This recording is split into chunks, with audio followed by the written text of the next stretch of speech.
Next scientist ने further research की और इसके बाद किंगडम सिस्टम मुतारिफ करवाया गया, जिसमें 2 किंगडम सिस्टम पहले मुतारिफ करवाया गया, उसके बाद 3 किंगडम सिस्टम मुतारिफ करवाया गया, उसके बाद 5 किंगडम सिस्टम जो है ना उसको मुतारिफ करवाया गया। जो 2 किंगडम सिस्टम क्लासिफिकेशन का था, इसमें ये कहा गया कि जो जितनी भी लिविंग थिंग्स हैं इनको 2 ग्रुप्स में डिवाइड किया गया। एक तो ग्रुप एनिमल्स का बना दिया गया और दूसरा ग्रुप जो बना दिया गया वो प्लांट का।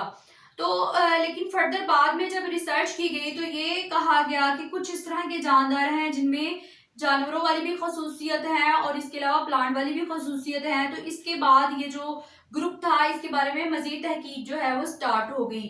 तो साइंटिस्ट ने जो इस ग्रुप को डिवाइड किया गया था, जो खसूसियत थी वो खुराक की बिना पे थी कि जो पौधे हैं वो अपनी खुराक खुद तैयार करते हैं फोटोसिंथेसिस की मदद से, जबकि जो एनिमल्स हैं वो अपनी खुराक खुद तैयार नहीं कर सकते, बल्कि वो जो प्रिपेयर्ड फूड होती है, फॉर एग्जांपल प्लांट्स वगैरह या मीट वगैरह से अपनी जो खुराक है वो हासिल करते हैं और अपनी बॉडी में जो है वो खुराक तैयार नहीं कर सकते। मतलब जो प्लांट्स हैं वो ऑटोट्रॉफ्स है, इस तरह के जानदार जो अपनी खुराक खुद बना सके इन्हें ऑटोट्रॉफ्स बोलते हैं, और इस तरह के जानदार जो अपनी खुराक खुद नहीं बना सकते इन्हें हेटेरोट्रॉफ बोलते हैं। लेकिन यूग्लिना इस तरह का जानदार था जिसके अंदर प्लांट्स की और इसके अलावा एनिमल दोनों की खसूसियत पाई जाती थी।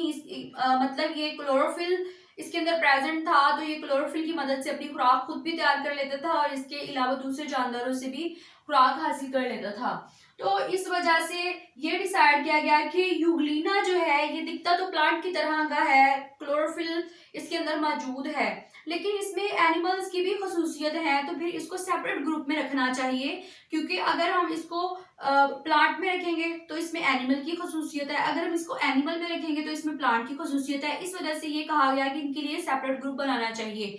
तो फिर बाद में 2 किंगडम सिस्टम जो है वो 3 किंगडम सिस्टम में कन्वर्ट हो गया, मतलब जानवरों को 3 ग्रुप्स में डिवाइड कर दिया गया।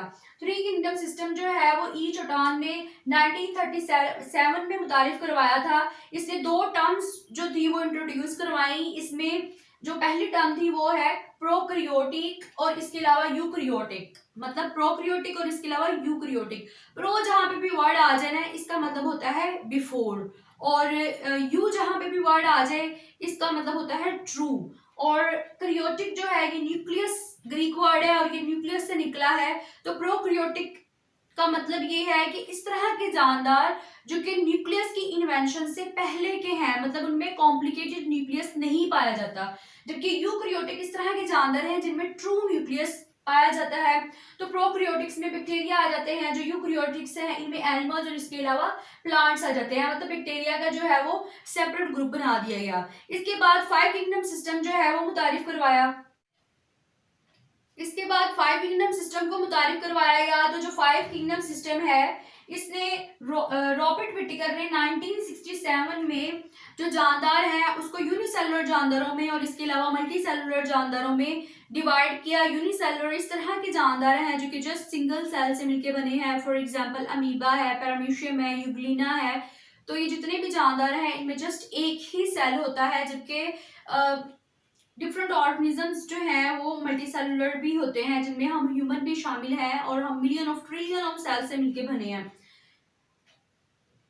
अगर 5 किंगडम सिस्टम की बात की जाए तो 5 किंगडम सिस्टम में जो 5 ग्रुप्स थे उनके नाम रखे गए।